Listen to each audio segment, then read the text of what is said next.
ಎಲ್ಲರಿಗೂ ನಮಸ್ಕಾರ. ನಾನು ನಿಮ್ಮ Latha. Welcome back to Latha Venkatesh kitchen. ಇವತ್ತು ನಮ್ಮ ಕಿಚನ್ನಲ್ಲಿ ಈಸಿಯಾಗಿ ಹೋಟೆಲ್ ಸ್ಟೈಲಲ್ಲಿ ಪೂರಿ ರೆಸಿಪಿ ಹೇಗೆ ಮಾಡೋದಂತ ಹೇಳ್ಕೊಡ್ತೀನಿ. ಈ ಪೂರಿ ತುಂಬ ಆಯಿಲ್ ಕೂಡ ಹೀರ್ಕೊಳ್ಳೋದಿಲ್ಲ. ಈಸಿಯಾಗಿ ತುಂಬ ಉಬ್ಬಿರುವ ಪೂರಿನ ಹೇಗೆ ಮಾಡೋದಂತ ನೋಡೋಣ ಬನ್ನಿ.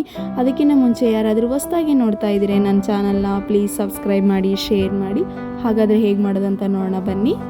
ಮೊದಲು ಈ ಪೂರಿ ಮಾಡ್ಕೊಳ್ಳೋದಕ್ಕೆ ಹಿಟ್ಟನ್ನು ನಾದ್ಕೊಳ್ಳೋಣ.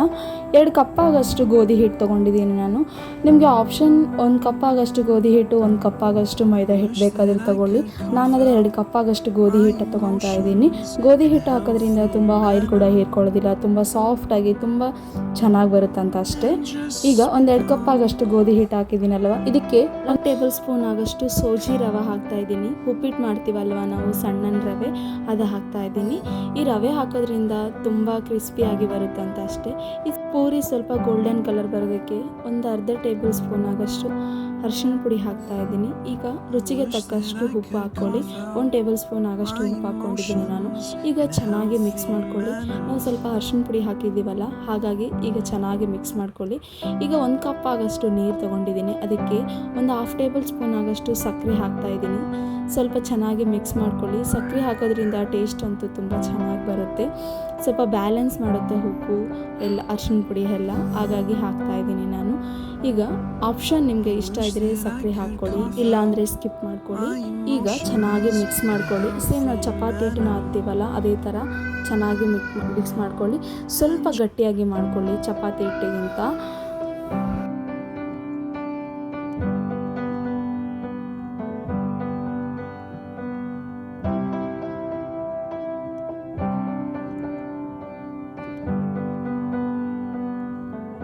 ಈಗ ನೋಡಿ ಚೆನ್ನಾಗಿ ನಾದ್ಕೊಳ್ಳಿ. ನೋಡ್ತಿರ್ಬೋದು ನಾನು ಯಾವ ಥರ ನಾದ್ಕೊತಾ ಇದ್ದೀನಿ, ಇದೇ ಥರ ನಾದ್ಕೊಳ್ಳಿ.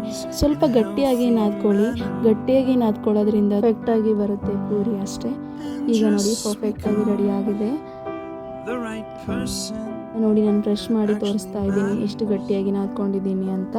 ಈಗ ಇದಕ್ಕೆ 1-2 ಟೇಬಲ್ ಸ್ಪೂನ್ ಆಗೋಷ್ಟು ಆಯಿಲ್ ಹಾಕಿ ಈಗ ಮತ್ತೆ ಚೆನ್ನಾಗಿ ಮಿಕ್ಸ್ ಮಾಡ್ಕೊತಾ ಇದ್ದೀನಿ. ಆಯಿಲ್ ಹಾಕೋದ್ರಿಂದ ಸ್ವಲ್ಪ ಸಾಫ್ಟಾಗಿ ಬರುತ್ತೆ ಹಿಟ್ಟು ಅಂತ ಅಷ್ಟೇ. ಈಗ ಚೆನ್ನಾಗಿ ಮಿಕ್ಸ್ ಮಾಡಿಕೊಂಡು ರೆಡಿ ಮಾಡಿ ಇಟ್ಕೊಂಡಿದ್ದೀನಿ. ಈಗ ಒಂದು ಅರ್ಧ ಗಂಟೆ ಆಗೋಷ್ಟು ನೆನೆಸಿಟ್ಕೊಳ್ಳಿ.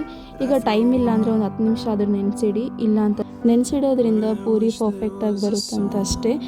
ಈಗ ಒಂದು ಅರ್ಧ ಗಂಟೆ ಆದಮೇಲೆ ನಾನು ತೋರಿಸ್ತಾ ಇದ್ದೀನಿ. ನೋಡಿ ಹಿಟ್ಟು ಎಷ್ಟು ಪರ್ಫೆಕ್ಟಾಗಿ ರೆಡಿಯಾಗಿದೆ, ಎಷ್ಟು ಸಾಫ್ಟಾಗಿ ರೆಡಿಯಾಗಿದೆ, ನೀವೇ ನೋಡ್ತಿರ್ಬೋದು.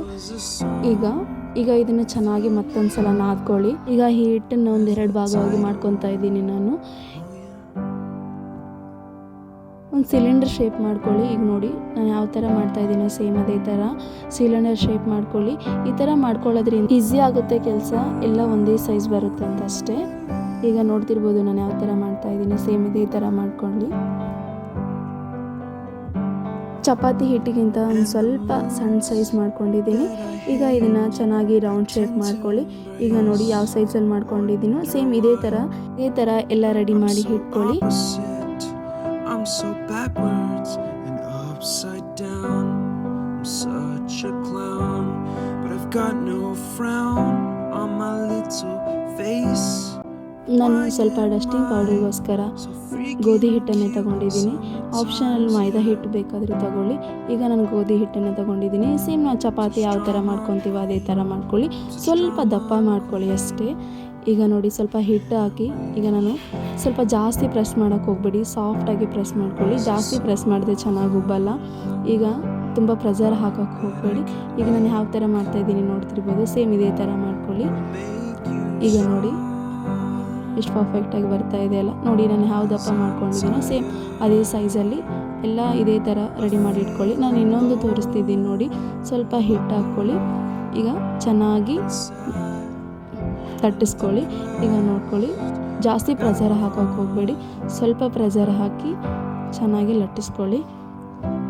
ಸ್ವಲ್ಪ ಚಪಾತಿಗಿಂತ ಒಂದು ಸ್ವಲ್ಪ ದಪ್ಪ ಮಾಡ್ಕೊಳ್ಳಿ. ನೋಡಿ ಯಾವ ಸೈಜಲ್ಲಿ ಮಾಡ್ಕೊಂಡಿದ್ದೀನೋ ಇದೇ ಥರ ಎಲ್ಲ ರೆಡಿ ಮಾಡಿ ಇಟ್ಕೊಳ್ಳಿ. ಗ್ಯಾಸ್ ಸ್ಟವ್ ಮೇಲೆ ಒಂದು ಕಡಾಯಿ ಇಟ್ಟು 1/2 ಲೀಟ್ರ್ ಆಗೋಷ್ಟು ಕುಕ್ಕಿಂಗ್ ಆಯಿಲ್ ಹಾಕಿದ್ದೀನಿ. ಈಗ ಚೆನ್ನಾಗಿ ಬಿಸಿ ಆದಮೇಲೆ ನಾವು ಆಲ್ರೆಡಿ ರೆಡಿ ಮಾಡಿ ಇಟ್ಕೊಂಡಿದ್ವಲ್ಲ ಪೂರಿನ, ಅದನ್ನು ಸೇರಿಸಿ ಐ ಫ್ಲೇಮಲ್ಲಿ ಚೆನ್ನಾಗಿ ಫ್ರೈ ಮಾಡ್ಕೊಳ್ಳಿ. ಈಗ ನೋಡ್ತಿರ್ಬೋದು ಎಷ್ಟು ಪರ್ಫೆಕ್ಟಾಗಿ ಉಬ್ತಾ ಇದೆ ಅಲ್ವಾ.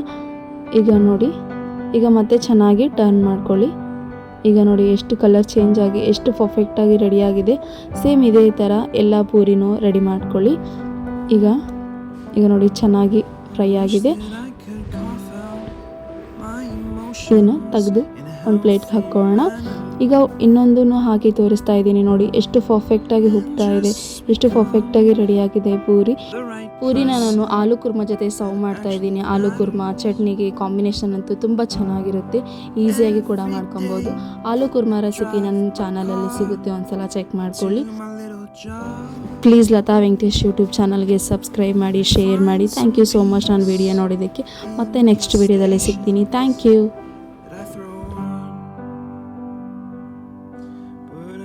There was a song with your name as the title. Oh yeah, I wish there was a song